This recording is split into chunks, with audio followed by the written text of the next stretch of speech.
Hey there, I'm Jarma, a 32-year-old translator living in the heart of New York City. Life's been a wild ride since I left the Czech Republic as a teenager. I've worked my way up, hustling to build a career I'm proud of, translating for bigwigs at the UN and Fortune 500 companies. Babe, have you seen my lucky tie? That's my husband, Michael, calling from the bedroom.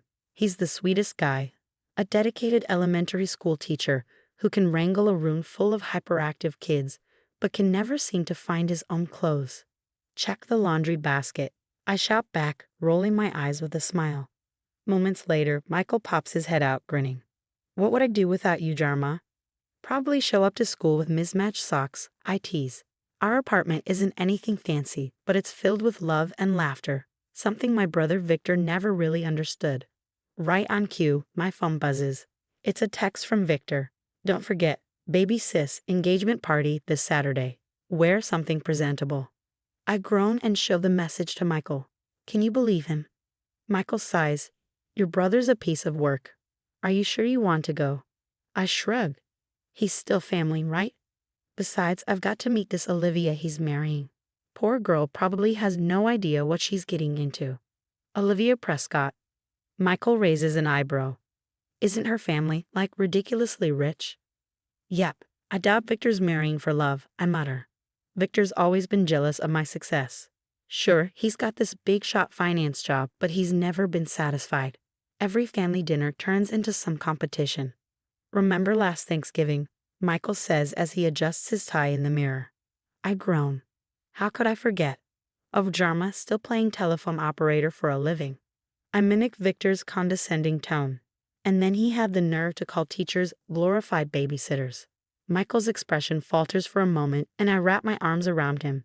Hey, you're changing lives. Victor wouldn't last 5 minutes in your classroom. Michael smiles and kisses my forehead. Thanks, babe. So what's the game plan for Saturday? I sigh, flopping onto our worn-out couch. Smile, nod, and try not to punch my brother in his smug face. Solid plan, Michael chuckles. Want me to fake food poisoning so we can bail early? I laugh but then pause. Maybe we should give it a real shot, for Mom and Dad's sake, at least. Michael raises an eyebrow. You sure? Last time we tried to keep the peace, Victor accidentally spilled wine all over me. I know, I groan. But he's getting married. Maybe he'll finally grow up. Michael snorts, and maybe pigs will fly. Later, as I lay out our outfits for the engagement party, I can't help but wonder if I'm making a mistake. But family's family, right? Even when they're a pain in the ass. The night of Victor's engagement party finally arrives, and I find myself nervously smoothing down my dress in the mirror of some swanky club bathroom. Michael and I had gone back and forth on whether we should even show up. In the end, we decided to make an appearance, family obligations, and all that. You look beautiful, Michael said as I stepped out of the bathroom. He looked handsome in his suit, though he kept nervously tugging at his collar. Thanks, babe. Ready to face the lion's den? I asked, taking his hand. We made our way through the crowded club, nodding at acquaintances while searching for familiar faces. The place was packed with Victor's finance bros and Olivia's socialite friends. Michael and I stuck out like sore thumbs. There's the happy couple, I muttered, spotting Victor and Olivia holding court near the bar. As we approached, Victor's eyes narrowed slightly. Well, the teacher and the translator decided to grace us with their presence after all. I forced a smile. Wouldn't miss it, brother dear. Congratulations, Olivia. Draped in designer labels, Olivia gave us a once-over. How quaint. Victor, darling, aren't you going to introduce me properly? Victor waved a dismissive hand. My sister, Jarma, and her husband. Mike, was it? Michael, I corrected through gritted teeth. Right. Well, mingle, enjoy yourselves. Open bar and all that, Victor said, already turning away. Michael squeezed my hand. Deep breaths jar. We just have to make it through tonight. We circulated through the party, making small talk and dodging backhanded compliments. I was just starting to think we might actually survive the evening when I overheard Victor's voice coming from a nearby VIP area. Can you believe my sister actually married that loser? An elementary school teacher. Talk about settling. I froze, my blood turning to ice. Across the room, Michael was chatting with someone. blissfully unaware of what was being said.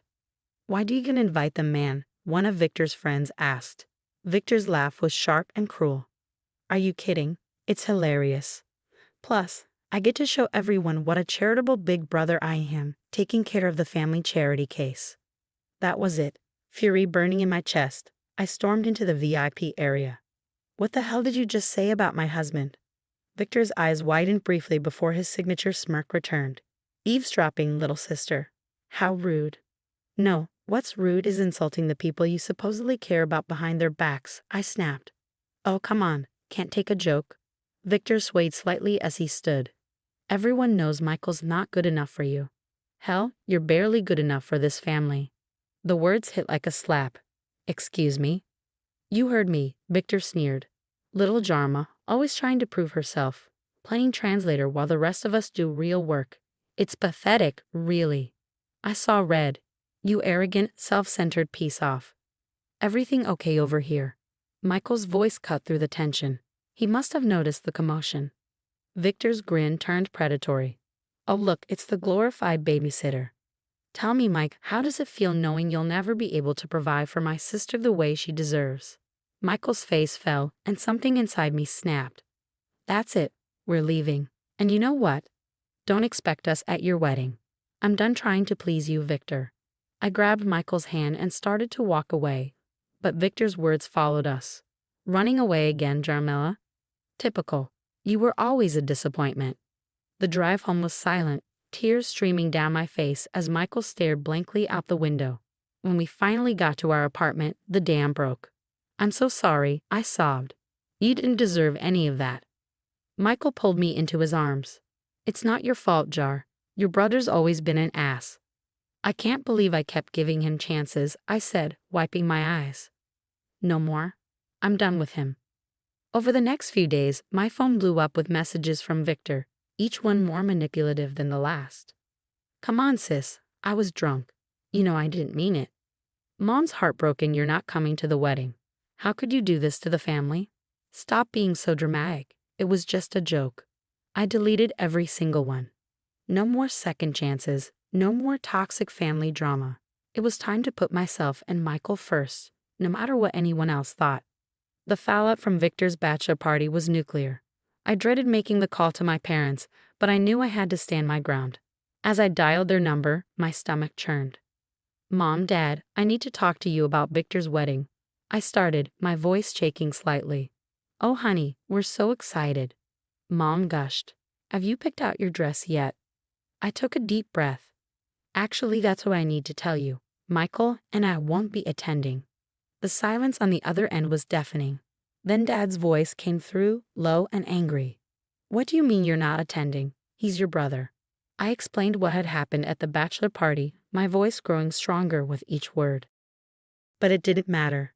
They weren't listening. "You must have misunderstood," Mom insisted. "Victor would never say such things." "Your brother is under a lot of stress," Dad added. "You need to be more understanding." I hung up, feeling defeated, but Michael's supportive smile reminded me why I was doing this. We were in this together. Over the next few weeks, the family grapevine exploded. Cousins I hadn't spoken to in years suddenly had strong opinions about my life choices. Aunt Marta called to tell me I was being selfish, while Uncle Pavel sent a long-winded email about the importance of family. It wasn't until my cousin Petra reached out that I realized just how bad it had gotten. "Jarma, what's this I hear about you being jealous of Victor's success? And that Michael lost his job?" My blood boiled. Victor had been busy, spreading lies to make himself look better. I set Petra straight, but the damage was done. It felt like the entire family had turned against us. Fine. If that's how they wanted to play it, I'd show them what success really looked like. I threw myself into my work, staying late at the office and taking on extra projects. When a prestigious interpreting position opened up at the UN, I went after it with everything I had. The day I got the offer, I burst into our apartment, waving a letter. "Michael, I got it." He scooped me up into a bear hug, spinning me around. "I knew you would, babe. You're incredible." As I settled into my new role, Michael was making waves of his own.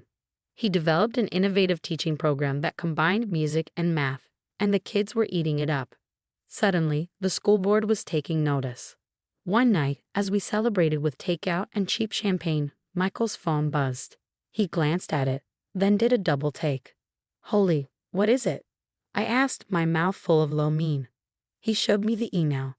The state education department wanted to implement his program across multiple districts. There was even talk of a grant, maybe even a book deal. "Look at us," I laughed, clinking my plastic cup against his. The loser translator and the glorified babysitter taking over the world. As Victor's wedding day approached, we packed our bags for a well-deserved vacation. Let them have their drama. We were headed for a week of sun, sand, and not giving a damn about family politics. We were sipping cocktails on the beach when my phone pinged with a text from Petra. "OMG, you won't believe what happened at the wedding." Curiosity got the better of me, so I called her back, and the story came tumbling out. Apparently, Victor had gotten wasted and caused a scene at the reception. He'd ranted about ungrateful sisters and worthless brothers-in-law, airing all the family's dirty laundry in front of Olivia's horrified relatives. "It was a disaster, Jarma," Petra said. "Half the family left early, and Olivia looked like she wanted to murder him." I felt a twinge of satisfaction, quickly followed by guilt. I didn't want to be the kind of person who took pleasure in someone else's misfortunes, but I couldn't deny the sense of justice. The story's over, but I want to hear from you. Was I right to cut ties with Victor, or should family always come first, no matter what? Share your thoughts in the comments.